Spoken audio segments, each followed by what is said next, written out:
Welcome to the Meet Crete podcast, where we sit down and talk with people who make Crete run every day. Hi, I'm Dave. I'm one of the creative producers in the communications department at Crete Carrier. And today we're going to talk to someone who's larger than life. Let's put it that way. I have seen you around the building. I don't know how many times, and we've never talked. And I'm glad that you're sitting down today. We're going to learn some more about you. Brent Brown, operations manager, is here. Let's just get this out of the way. How tall are you? Because they're going to ask anyway. So how tall are you? I'm 6'9". Unreal. Okay, so I have 1,000 questions just about that. I'm 6'5". Okay. I can't fly on a plane. How do you do it? It's like a sardine. Yeah. And no matter what, if I try to get to exit row, there's somebody that's 5'2" there. So it kind of makes me upset. So. I hate that. And you try to fly bulkhead, and somebody's paid for that, and you can never get the day of. And yeah, how big? What's your shoe size? 14. 14. So that's normal for me. Yeah, that's pretty normal. Yeah. I have a kid who has size 15 and another kid who has size 14, and they're not as tall as I am, and I don't get that, but whatever. Not like Shaq's. This is 26. No. Do you have difficulty buying clothes? Yes. Yeah. So I'm very picky, and nowadays, especially my wife and my daughters, they like to buy stuff on Amazon, and I like to try things on, and so half the time it gets sent back anyway. So anyway. Yeah, that free return policy is pretty great for tall guys. What else? What else can you sleep in a normal hotel bed? Well, yeah, because they don't have bigger ones. I mean, you find a way, but you hang over, right? Yes, a little bit. Okay. But it's kind of weird. I don't like my feet covered up anyway, so it works out well. What is the worst thing about being your size? Is it people bringing it up to you? Is it the discomfort of being that tall and the world being built for people that are 5'8"? What's the worst thing? I get asked a lot of questions as far as how tall I am, but as far as it being bad, I'm used to it. It doesn't bother me anymore. The worst thing is when they put the security systems here in the office, and I hit them multiple times and had to get staples in my head. So I have received 2 hard hats as gifts. So well, and well earned. Congratulations. Yeah, I bet there's no ceiling fans in your house. They are, but when we built our house, we made it taller. Taller ceilings, yeah. Yes. I can't. And I don't think that I'm extraordinarily large, and I get asked a lot of questions. I can't imagine. You must get peppered everywhere you go. Yeah. Yes, I do, but like I said, I'm used to it. It's not a big deal. You have a very good humor. They still say the average man is 5'9" or something like that. There's no way. The average man is 5'9". That's what they say. They said that a long time ago, and I said, England, no, it's got to be like 6'2". I would think. In England, maybe, where they don't have vitamins or sunlight, maybe. I'm not bagging on the British. I'm sure they're fine people. I don't know. That food isn't much, so that might help. Maybe if you guys had steak, you would grow a little bit. I don't know if you've ever used this. You've been tall for a long time. I've been tall for a long time. Did your wife ever ask you to reach something? I get multiple people that ask me, especially when I'm in the grocery store. So. Which works out well. People come up to you and strangers do that? Helping people out. I won't do that. But at home, my wife will go, hey, can you reach that thing on the top shelf? And you know what my answer is? Yeah, I can. I hope so, yeah. I can. And then walk out. It's the greatest joke in the world. She doesn't find it funny, but it works every time. Well, see, it's not as bad as this. So I don't know if you watched the NCAA tournament. Sure. So Florida has a freshman that's 7'9". Yeah, so they cut the nets down for the Final Four. He didn't have to use a ladder. No, he just stood. And he didn't. I would have to use a ladder. He didn't fully extend his arms either. Did you see that? That's unreal. But he doesn't even play. So yeah. Anyway. It makes you think, though, guys like that, and I can relate to this.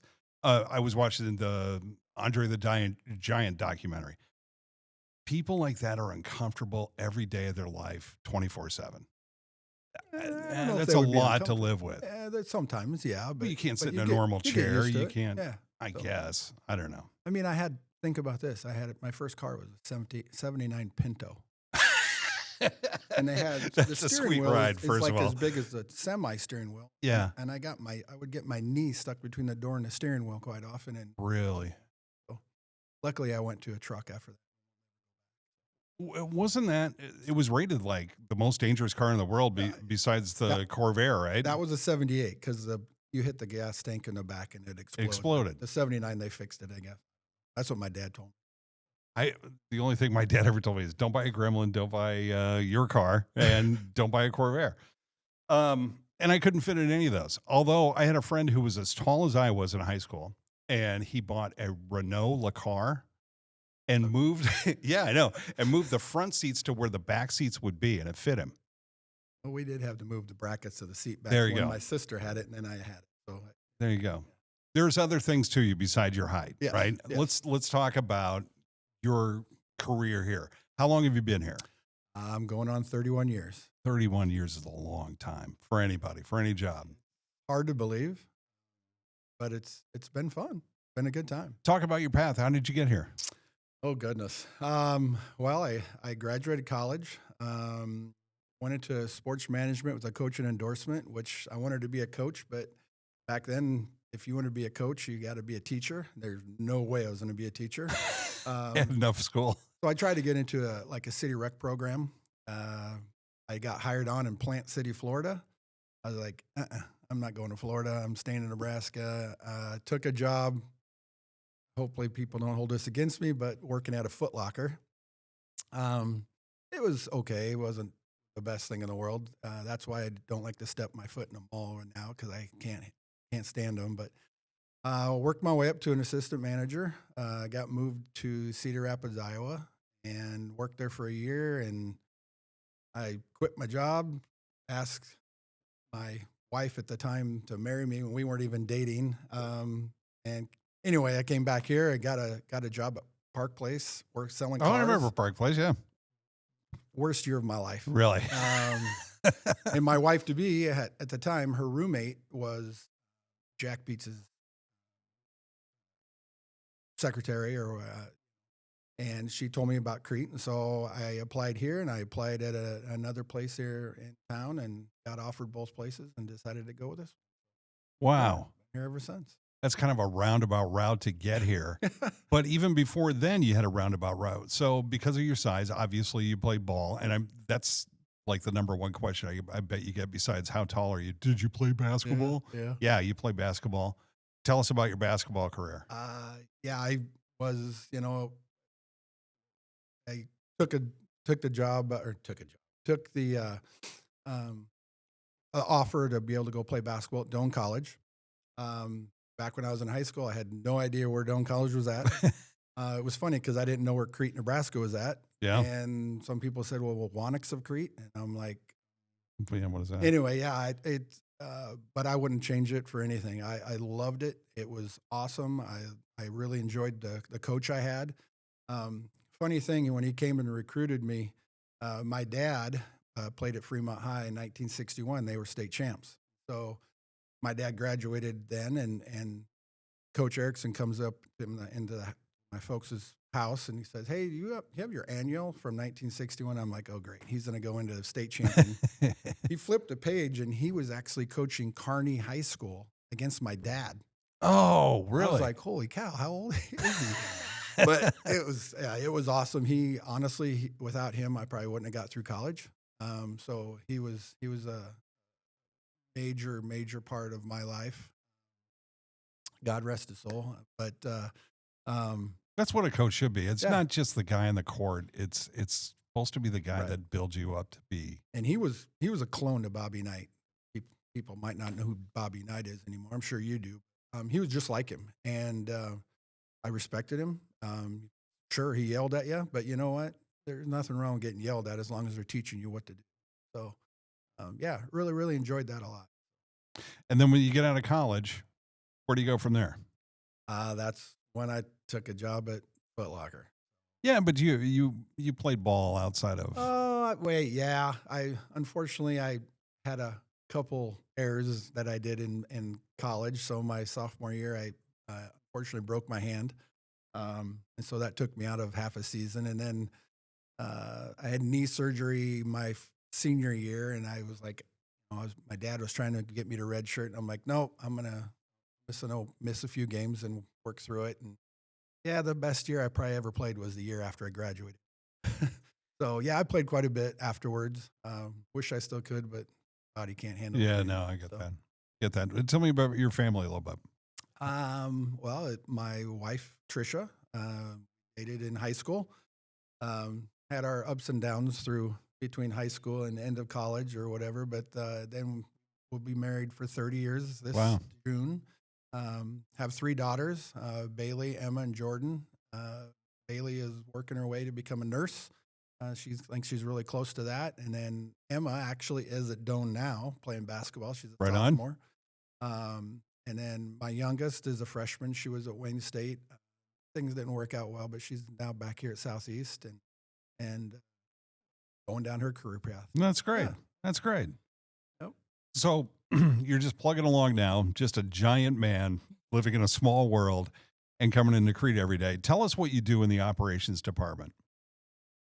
Well, I oversee the asset managers now, and we work through our daily grinds of helping drivers make sure that they're making the money they need to make for their families and making the money they need to make for the company and taking care of our customers. So without our customers, without our drivers, this place wouldn't be here. And it's the same thing every day, but it's different every day.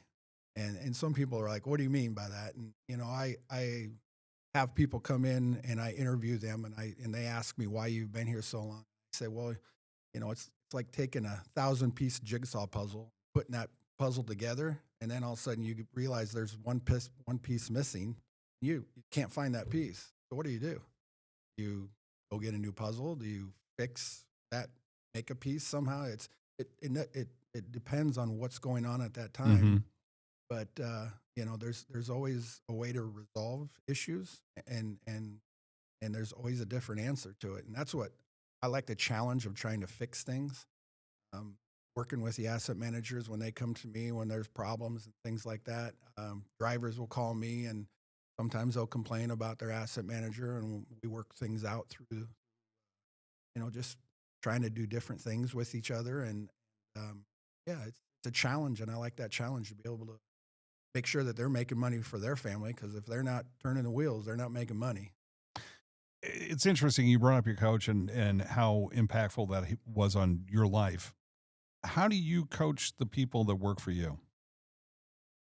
A lot of different ways. That this company puts pretty much everybody through colors. I don't know if you ever heard that. Yep. And you realize what people are like. And granted, when you've been working with people a long period of time, you understand the ins and outs of them. But I hate to say there's never a wrong answer, but you always want to try to find a way to work through any kind of problem that's ever brought to you. Any type of philosophy you have towards managing people? I know a lot of people don't sit down and think about that necessarily. It's like an instinctual thing, right? But not really. But the biggest thing is enjoy what you're doing. If you don't enjoy what you're doing, you're not going to be good at it. If you come here and you're down in the dumps and you leave here and you're still down in the dumps, you're not. Be happy, be excited. One of our 7 principles. Yeah, one of our 7 principles is work hard, play hard. And I stand by that. If you're not having fun. It's the first thing you said before we started rolling. I think that's great. Yeah. So I've said that to Ton multiple times, but he's the one that made it. So yeah, he loves it. Yeah. And so you try to live up to that philosophy at work. 100%. If you're not having fun and not enjoying what you do, you're not going to be good at what you do. And sometimes you realize that. And unfortunately, through the time I've been here, I've grasped that from some people and said, you might look at something different. And I hope they respect it, because I'm not going to beat around the bush with people, because there's some people that can't do this job. It's just, you got to multitask. You got to be able to take problems on, and you got to work through issues, and you got to resolve them, fix them. That's why I like it. I like the challenge, trying to take care of it. Well, we appreciate the fact that you're trying to have fun and that you're trying to get the best out of people, not only for them and not only for the company, but because it takes care of the drivers too. And that customer satisfaction only happens when they're having fun and they're enjoying their life and they like driving as well. So if we can make that easier for them, we should certainly do that. 100%. Without them, I don't know what this world would do. There's a lot of people I hear, cuss about drivers, all that kind of stuff. Like, you have no idea. Unless you really work with them and understand what they're doing. I couldn't do what they do. There's no way. Yeah. I go see my sister in Colorado and I get to Kearney and I'm tired. Yeah, imagine that doing that every single day. That's day. incredibly difficult, Yep. I would think. Yep. But anyway, thanks for sitting down. Thanks for being a good sport. Thanks for having fun with it. And thanks for coming in to talk. I appreciate it. Great to meet you. Thank you.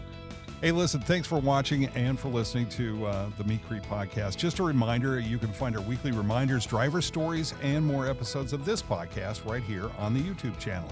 We'll be back to find out more about the people we work with inside Crete Carrier and Schaefer Trucking in the next episode of Meet Crete.